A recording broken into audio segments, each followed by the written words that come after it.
Good afternoon. Good afternoon and most welcome. Thank you. Yes, thank you for having me. My name is Mweemba. I'm coming from World Vision Zambia.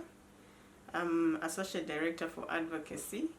So, Father Lungu, we've visited you just to chat with you regarding issues that affect children and children's welfare, and especially just to understand the role of the church in protecting children against violence. We are deeply honored and privileged to have you, and to talk about the safety and protection of children. Thank you, Father Lungu.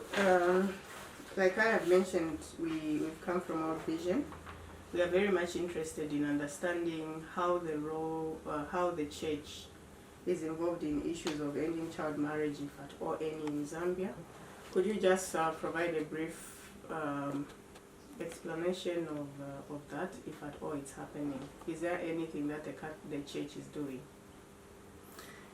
Yes, indeed. The church is where the people are. Mm-hmm. It's in the midst of the Zambian society. Mm-hmm. And so it's alive to the challenges that are there in the community. Mm-hmm. And one such challenge is that of child marriage, mm-hmm. and of course the abuse of children. Here at the Zambia Conference of Catholic Bishops in the year 2017, mm-hmm. we launched a child protection policy. Okay. And we have a copy here of the policy, which stipulates the standards that have to be adhered to. Mm-hmm. As we do our work as church, mm-hmm. and as church we work with several stakeholders.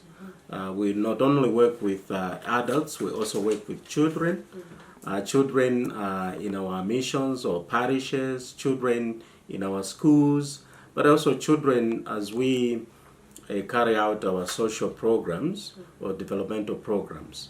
And therefore, this ZCCP child protection policy gives the guidelines of what we are supposed to do to ensure that wherever the church is working, there is a safe environment for children. Mm-hmm. Children not only feel but are actually protected from any form of violence, any form of abuse. And at the end of the day, we promote the integral development of human beings, of boys and girls. And we want to see them, develop and mature to their full potential. And when we see the dynamics in the Zambian society, it is clear that there are many things that go against the realization of the full potential of especially the girl child. Yeah. And one such challenge is that of child marriage. Mm-hmm. And so through the policy guidance given at the national level by the Catholic bishops, we ended up, establishing an office here.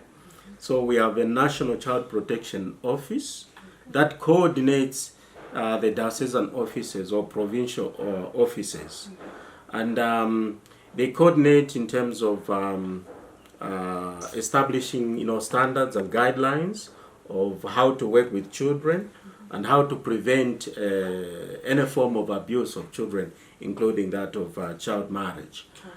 We also have a number of programs, but maybe just to give two examples.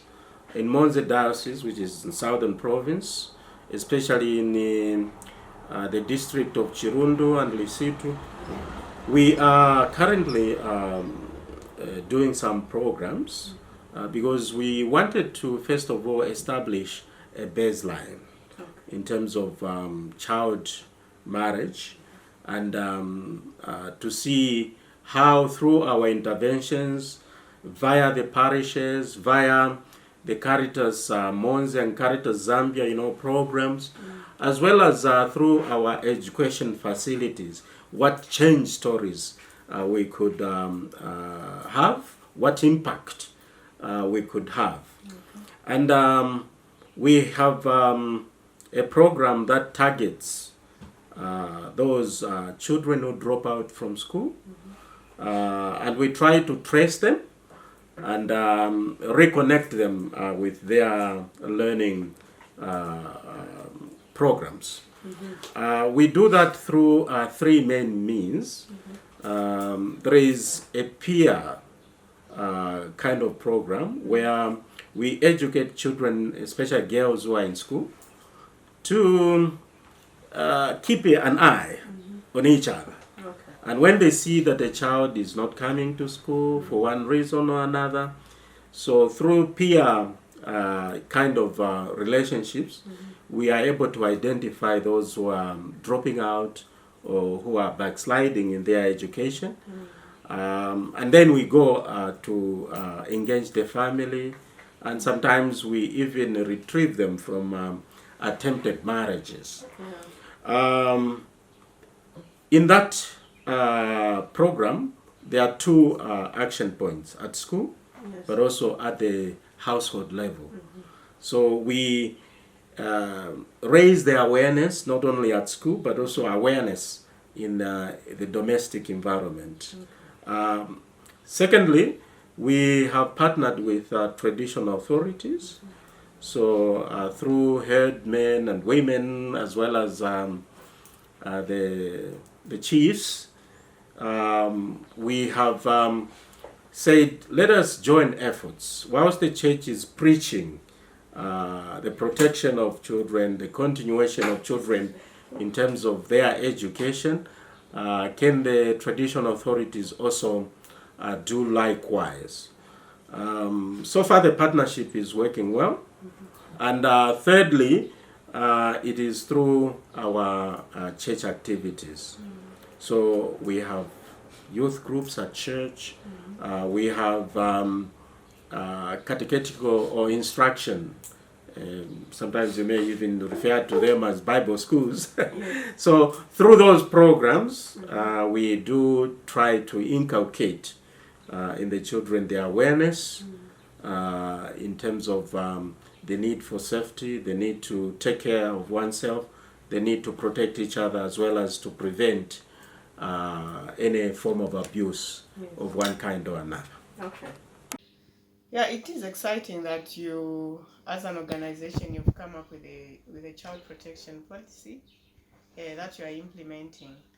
But at national level, with the policies and the legal framework that is currently existing, would you say Zambia has enough laws to protect children? So we take cognizance of the fact that Zambia has ratified many international and continental charters, Yes. like the United Nations Charter on children, the care of children, as well as the African Charter. So we are doing very well in terms of ratification. But what has been a problem or a challenge is the domestication of those international and continental protocols. I know that we have several pieces of legislation that do attempt to protect the child in one way or another. The main problem has been trying to bring these several pieces of legislation, some of which do contradict each other in terms of the definition of a child and the approach in terms of the implementation of safety laws, as well as lack of clarity in certain cases of these pieces of legislation. That has been a challenge even in the administration of justice through the court system and of course the implementation of the Juvenile Act, the Anti-Gender-Based Violence Act, and you can even talk of now with the drive to ensure that the child codification law is processed and passed into law. We have an opportunity.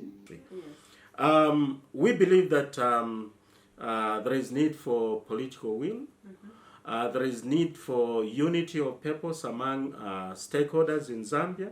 There is need for solidarity. Yes. Solidarity in terms of working together, government, non-state actors, civil society organizations, faith actors, traditional authorities, and all the other key stakeholders in the country to unite in ensuring that we have not only the focus, but the political will to ensure that the Constitution does have a new and expanded Bill of Rights, which will include the social, cultural, and economic rights, and will make the delivery of justice in favor of children justiciable.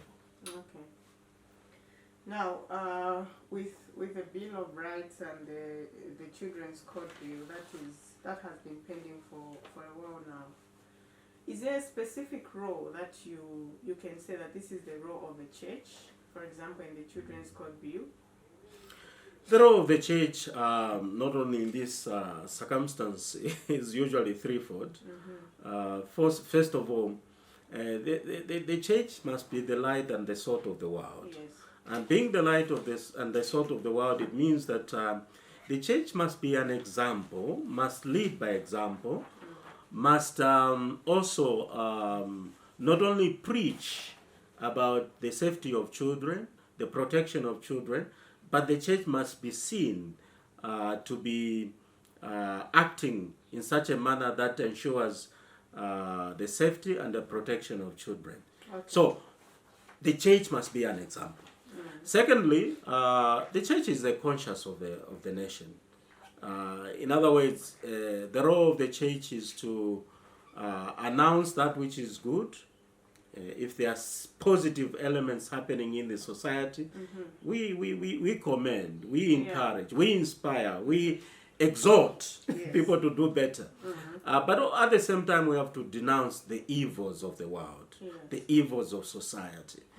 So if there are cases of child marriage, cases of gender-based violence, cases of abuse of children, in one way or another, the church must play a prophetic role and preach against that. And must be firm, must be loud enough, make noise such that those with the instruments of power should feel the discomfort by the voice of the church and be moved into action, to act on things that have been on the table for a long time.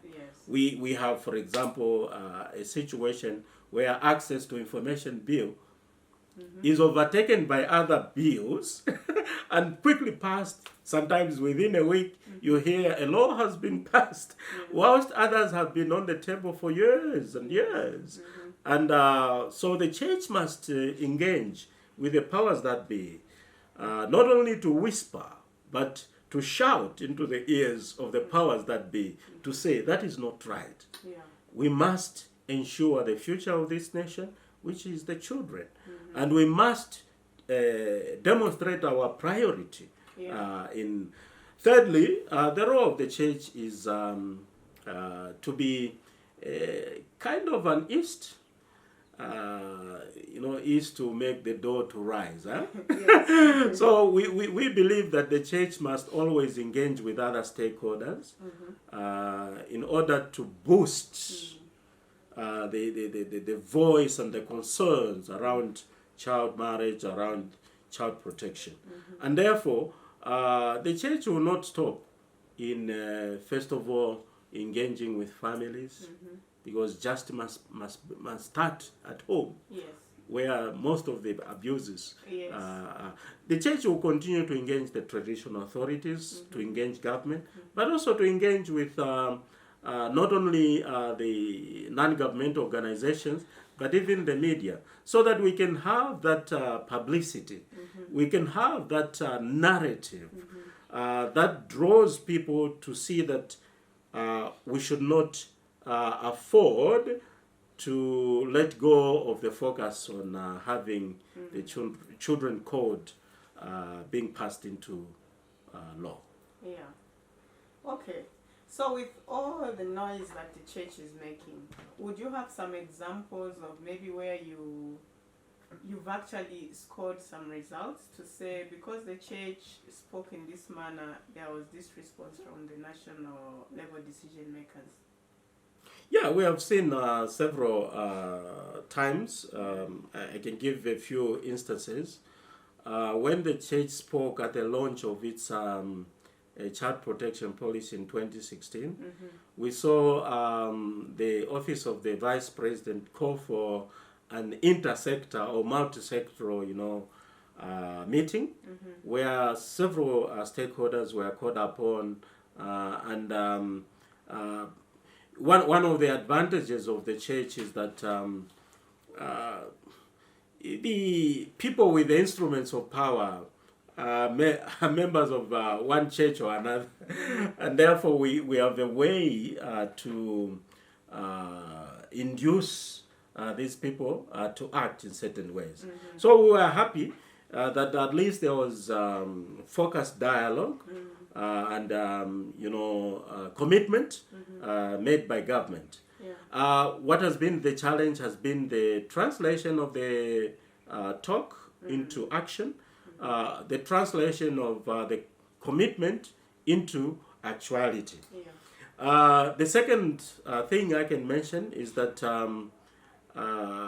taking advantage of the network of the church, we are not only looking at the implementation of child safety and protection at the national level only, but running down through the structures to the grassroots and the household level. And therefore, our focus is not only to engage with the government at the national level in terms of the executive, the judiciary, and the legislature, but we are also working with the local government. And when you work with the local government, one of the things that you see is that there is lack of coordination, there is lack of resources, and so when you go and engage with government, they expect you to come with fuel, they want you to come with resources, because when you go out into the community with certain officers from the government, you have to give them a per diem and that kind of thing. And then what you want to do is to say, one of the areas we must also do a lot of advocacy is the implementation of decentralization. Because insofar as many of the decisions have to be made at the national level and nothing is happening at the local level, we will have challenges. And therefore, the true empowerment is to happen at the local level. And that's why our approach has been through parishes. So when you come here, you'll not see many workshops going on, but activities are happening on the ground, on the grassroots. And we believe that even government has to change its approach. Of course, by saying this, we are not saying, government, the executive, the judiciary, and the legislature have nothing to do. They have a very important role to play, and that is to give us the supreme law of the land that is very, very friendly in terms of child protection, but also to pass laws that will speak consistently and also make very, very clear to administer justice when need be. Yes, it's interesting to note all these efforts that are going on really with the church as well as with different stakeholders. But it is still concerning to see that even with all these efforts that are still going on, the country is still experiencing a lot of violence against children, issues of child marriage, and yet there's so much going on everywhere. Why do you think the case is like that? Well, there are several reasons or maybe factors that we can highlight. Firstly, I want to underline the fact that it is important to know and to take cognizance of the fact that this is a battle that will not be won in a single year. but we have to be consistent. We have to remain focused, and we have to persevere. At times, we often refer to the dictum, Rome was not made in one day. It took centuries. Yes. So the dismantling of the many years old kind of mentality, the inculcation of a new spirit, a new worldview, a new value system is not something that you can achieve in a while. If the church would have been taking that approach, would have packed our bags, because the more we preach, the more people sin, Yes. You can preach against, adultery and other cases, not there, they are there. But we have to keep on hammering. And at the end of the day, what we want is to have a Zambian society where people are not only Christian by name, but are Christian in action. So if Zambians would proud themselves to be a Christian nation, what does that mean? It means that you not only believe in Jesus Christ, Jesus Christ, who said, let all children come to me. Jesus Christ, who was very radical in his message towards child protection. He said, whoever causes this little one to sin, it was better for a rope to be tied to a stone and be dropped in the ocean so that you don't come up again. Very, very radical, very, very strong message. Yes. And so, as a Christian nation, we don't want to be Christian just in name. We have to be Christian in action. And this is the message which we must keep on hammering. Unfortunately, I think we have not been united enough in terms of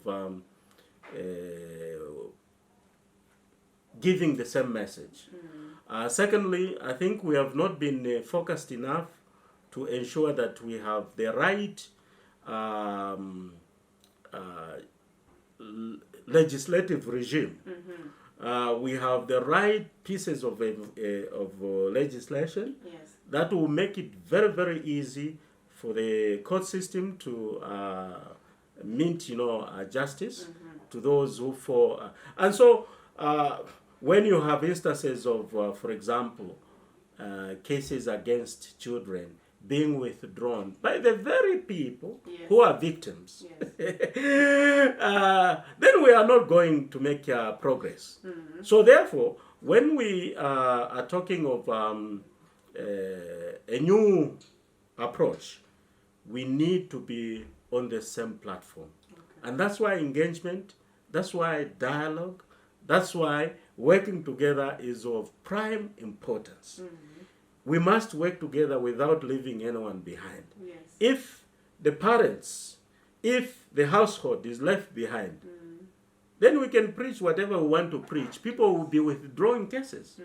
But we must also work with, for example, the Law Development Commission.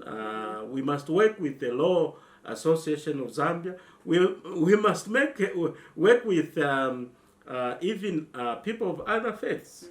Not only Christians, in order to ensure that we are on the same path and we remain focused on that path. Lastly, I must underline the fact that they say that a budget is a definition of your priorities. So, if you allocate fewer resources to education, it means that you don't believe in the importance of education. If you do not allocate resources into the development of law,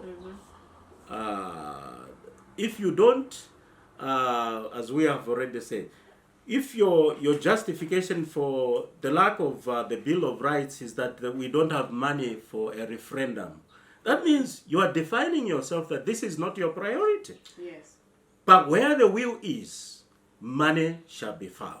Yes. And therefore, I believe that one of the things that we need to address is funding towards the vision that we have.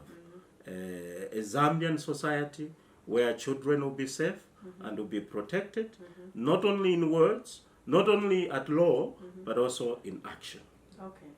Speaking of the budget, as a church, is there a commitment from the church to influence government to increase these different lines of budgets that affects children's welfare?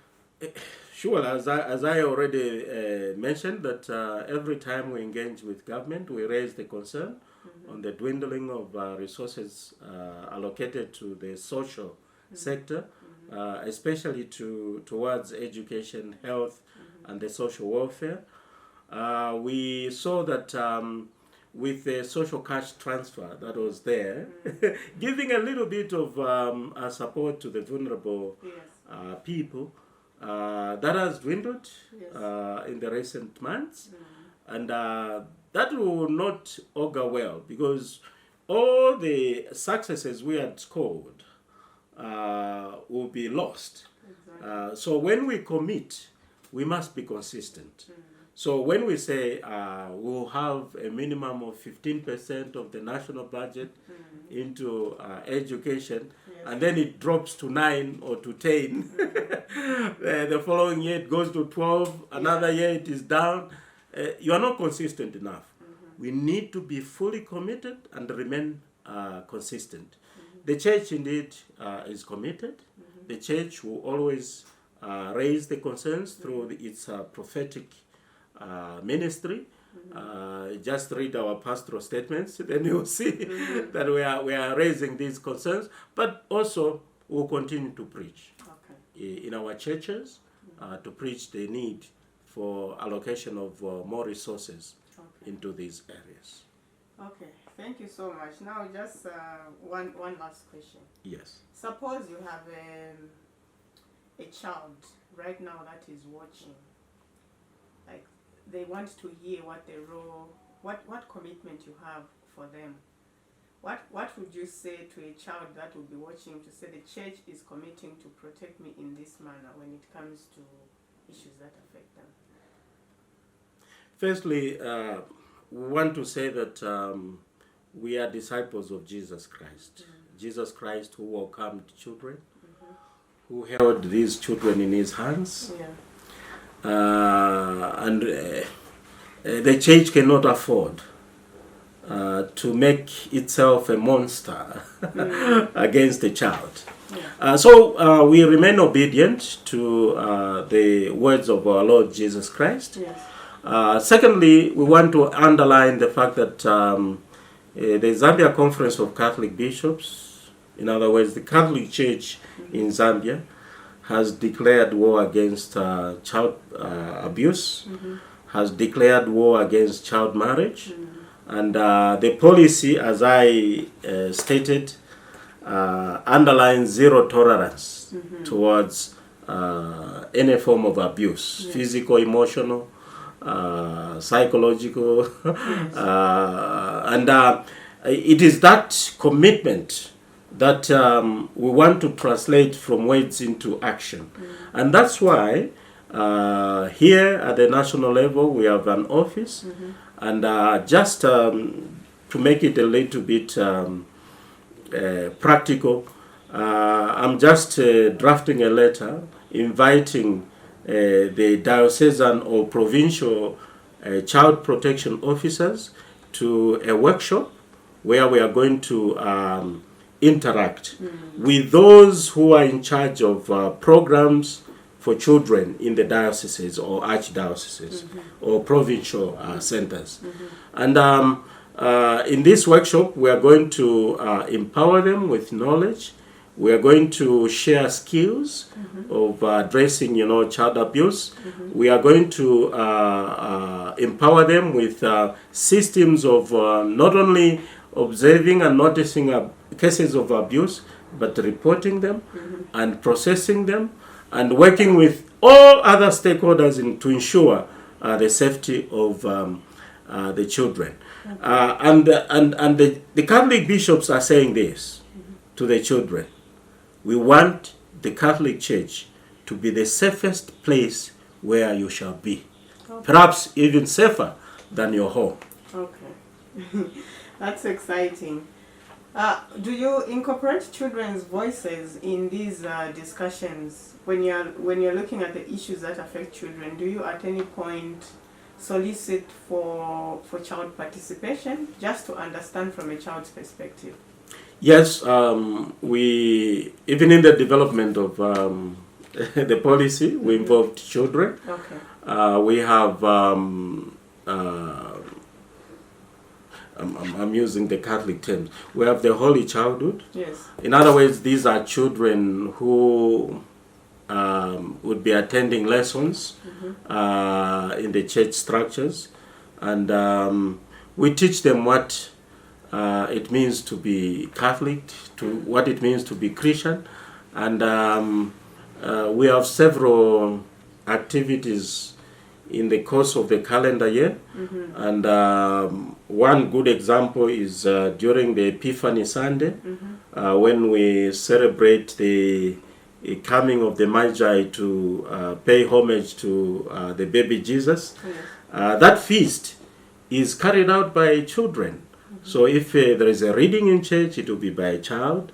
If it is singing, there will be children who will be singing. If it is ushering in church, there will be children. In other words, we are saying, take charge of yourself. Yes. Be responsible. When you are abused in one way or another, be responsible, report. Okay. So we teach them and incorporate them. In several workshops, I know also that at appropriate times, not in all sessions, yes, but at appropriate times, we involve children so that we can listen to them. Okay. After all, we do not want to see this fight against child abuse as a fight by adults only, yes, but by the fight of children against children as well. Okay. Thank you very much. We really appreciate. You are most welcome. This discussion has been very informative and very educative. We're excited. And as World Vision, we want to explore more opportunities of how we can work with the church. And we'll keep calling upon you for more information, even further collaboration. Thank you very much. You're most welcome. God bless you. You too. Thank you.